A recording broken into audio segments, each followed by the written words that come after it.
दोस्तों चना एक बहुत ही ताकतवर फूड की श्रेणी में आता है, जिसका सही तरीके से इस्तेमाल करने से ये शरीर में मसल मास की मात्रा को बढ़ाने के साथ साथ बढ़ी हुई चर्बी को कम करने में भी बहुत मदद करता है। साथ ही आंखों की अच्छी सेहत, हड्डियों की मजबूती, दिमागी ताकत, चेहरे के दाग धब्बे और बालों को मजबूती प्रदान करने के साथ साथ पाचन क्रिया को बेहतर बनाने और शारीरिक कमजोरी को दूर करने में भी बहुत मदद करता है। लेकिन अक्सर ही लोग चने को पानी में भिगाकर, उबाल कर या फिर अंकुरित करके इस्तेमाल करते हैं, जबकि कुछ लोग ऐसे भी होते हैं जो कि भीगे हुए चने को ज्यादा शक्तिशाली समझकर उसे कच्चा ही खाना ज्यादा पसंद करते हैं। इसलिए ऐसे में सबसे बड़ा सवाल ये उठता है कि आखिर चने को किस तरह से खाया जाए कि उसका शरीर को ज्यादा से ज्यादा फायदा मिल सके, क्योंकि इसका गलत तरीके से इस्तेमाल करने से ये शरीर को फायदा तो दूर बल्कि नुकसान भी पहुंचा सकता है। इसलिए आज के इस वीडियो में हम जानेंगे कि पानी में भिगा हुआ यानी कच्चा चना, उबला चना और अंकुरित चने में से कौन सा चना ज्यादा फायदेमंद होता है, और साथ ही किन लोगों को चने का कब और किस तरीके से इस्तेमाल करना चाहिए। इसे समझने के लिए हमारे लिए दो बातों को समझना बहुत जरूरी होता है। नंबर 1 है इसमें पाए जाने वाला न्यूट्रिशन, यानी चने में कौन कौन से पोषक तत्व पाए जाते हैं और इसे पकाने के बाद उन पोषक तत्वों की मात्रा बढ़ती है या घटती है। और नंबर 2 है चने का डाइजेशन, यानी कि कच्चे, उबले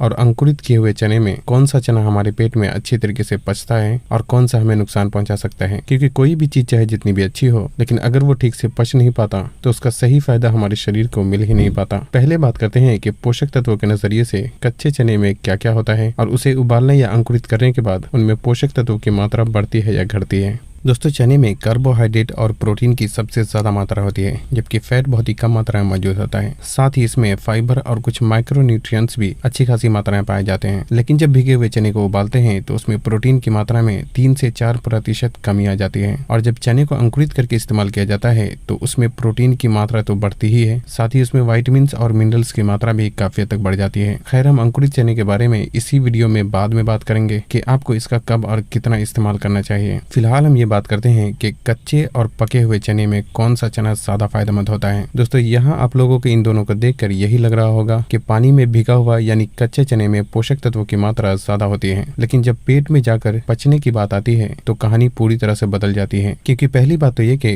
कच्चे चने में जो फाइबर होता है वो पचने में मुश्किल होता है, जो कि उबालने के बाद सॉफ्ट हो जाता है और जिससे कि इसे पचाने में भी ज्यादा आसानी होती है। दूसरा ये कि चना को उबालने के बाद उसकी बायो अवेलेबिलिटी भी बढ़ जाती है, यानी उबले हुए चने में प्रोटीन लगभग 12% ज्यादा बेहतर तरीके से शरीर में एब्सॉर्ब होता है। और तीसरी बात यह कि कच्चे चने में कॉम्प्लेक्स शुगर मौजूद होने की वजह से इसका थोड़ा भी ज्यादा मात्रा में इस्तेमाल करने से ये पेट में गैस पैदा करने लगता है, जबकि चना को उबालने के बाद उसमें मौजूद कॉम्प्लेक्स शुगर काफी हद तक ब्रेक डाउन हो जाता है, जिससे कि इसका थोड़ी ज्यादा मात्रा में भी इस्तेमाल करने से इसका शरीर को कोई नुकसान नहीं होता। इन सारी बातों से ओवरऑल एक बात समझ में आती है कि कच्चे चने में पोषक तत्वों की मात्रा ज्यादा तो होती है, लेकिन पेट में जाने के बाद उबला हुआ चना ज्यादा बेहतर तरीके से हमारे शरीर में एब्सॉर्ब होता है। इसलिए चाहे आप वजन बढ़ाने या घटाने के लिए या किसी भी वजह से चने का इस्तेमाल करते हैं तो आपको इसका उबाल कर ही इस्तेमाल करना चाहिए। लेकिन अगर फिर भी आप भीगे हुए चने का इस्तेमाल करना चाहते हैं तो इसका सिर्फ और सिर्फ सुबह खाली पेट 1 से 2 मुट्ठी इस्तेमाल किया जा सकता है। लेकिन उबले हुए चने को जरूरत के हिसाब से दिन भर में कभी भी इस्तेमाल किया जा सकता है। और अगर चने को किसी सब्जी के साथ पकाकर इस्तेमाल करते हैं तो ये और भी अच्छी बात हो सकती है, क्योंकि सब्जी और चना आपस में मिलने के बाद पूरे 9 एसेंशियल अमीनो एसिड की पूर्ति हो जाती है, जिससे कि चना एक कंप्लीट और हाई क्वालिटी प्रोटीन फूड में बदल जाता है।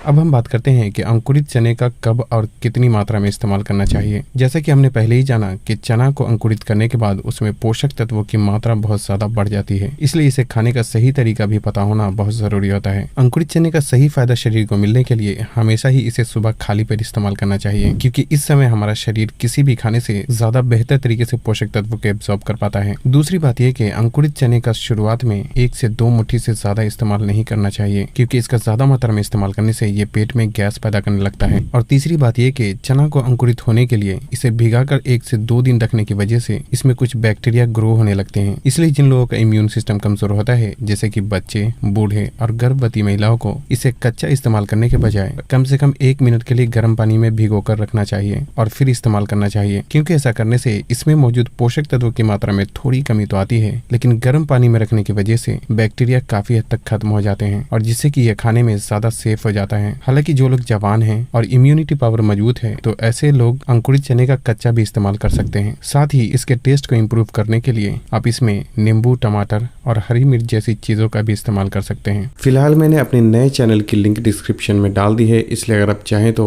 वहां से उसे भी सब्सक्राइब कर सकते हैं, क्योंकि उस चैनल पे खाने पीने से जुड़ी हर छोटी बड़ी बातों के बारे में मैं वीडियो अपलोड करने की कोशिश करूंगा। बाकी मैं इंशाल्लाह अगली वीडियो में आप लोगों को बताऊंगा कि हेल्थ कैटेगरी में एक चैनल होने के बावजूद मैंने दूसरा चैनल क्यों क्रिएट किया है। तो बस आज के लिए इतना ही। अगर वीडियो पसंद आई हो तो इसे लाइक और शेयर करके चैनल को सब्सक्राइब करना भी ना भूलें और तब तक के लिए अपना ख्याल रखें। अल्लाह हाफिज।